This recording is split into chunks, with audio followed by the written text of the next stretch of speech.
जय श्री राम दोस्तों। आज के वीडियो में हम आपके लिए एक बहुत ही रोचक जानकारी लेकर आए हैं। भागवत पुराण में बताया गया है कि महिलाओं को मासिक धर्म क्यों होता है। अगर आप भी ये बात नहीं जानते कि महिलाओं में मासिक धर्म होने के पीछे क्या रहस्य है, तो आइए सुनते हैं भागवत पुराण की ये रोचक कथा, जिससे आप ये जान पाएंगे कि आखिर महिलाओं को मासिक धर्म क्यों होता है। महिलाओं के होने वाले मासिक धर्म का पुराणों में उल्लेख शामिल है। उन्हें मासिक धर्म क्यों होता है, इस पर एक पौराणिक कथा भी मौजूद है जो इंद्रदेव से संबंधित है। भागवत पुराण में वर्णित एक कथा के अनुसार एक बार बृहस्पति, जो देवताओं के गुरु थे, वे इंद्रदेव से काफ़ी नाराज हो गए। इसके चलते असुरों ने देवलोक पर आक्रमण कर दिया और इंद्र को अपनी गद्दी छोड़कर भागना पड़ा। असुरों से खुद को बचाते हुए वे सृष्टि के रचनाकार भगवान ब्रह्मा के पास पहुँचे और उनसे मदद मांगने लगे। तब ब्रह्मा जी ने उन्हें बताया कि उन्हें एक ब्रह्म ज्ञानी की सेवा करनी चाहिए।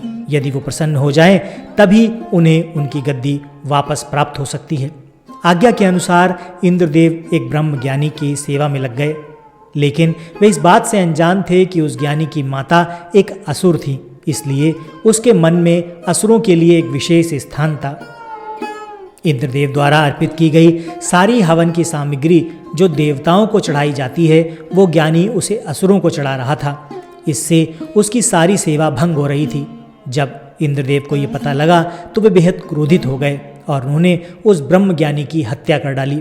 एक गुरु की हत्या करना एक घोर पाप था, जिस कारण उन पर ब्रह्म हत्या का पाप आया।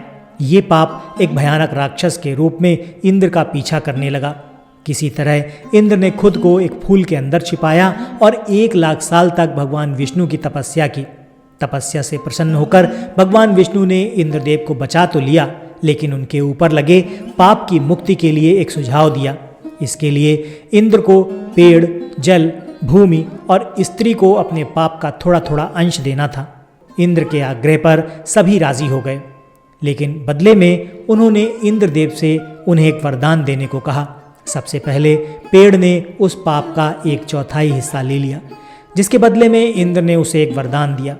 वरदान के अनुसार पेड़ चाहे तो स्वयं ही अपने आप को जीवित कर सकता है। इसके बाद जल की बारी आई।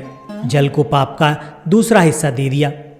इस पर इंद्रदेव ने वरदान स्वरूप जल को अन्य वस्त्रों को पवित्र करने की शक्ति प्रदान कर दी।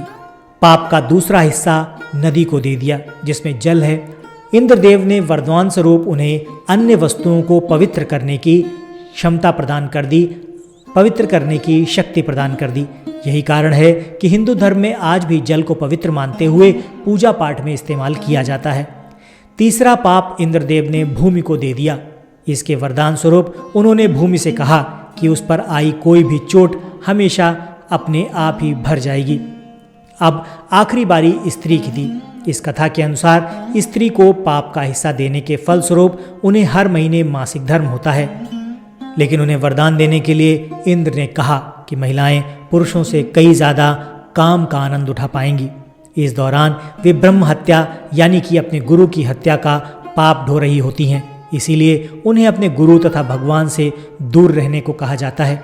यही कारण है कि प्राचीन समय से ही मासिक धर्म के दौरान महिलाओं को मंदिर जाने की मनाही होती है। आशा करता हूँ आज की ये रोचक जानकारी आपको बहुत पसंद आई होगी। वीडियो अच्छा लगा है तो इसे लाइक करके चैनल को सब्सक्राइब कर दीजिएगा। हम मिलते हैं आपसे अपने अगले वीडियो में ऐसे ही किसी रोचक कहानी या फिर लोक कथा के साथ। वीडियो देखने के लिए आपका बहुत बहुत धन्यवाद।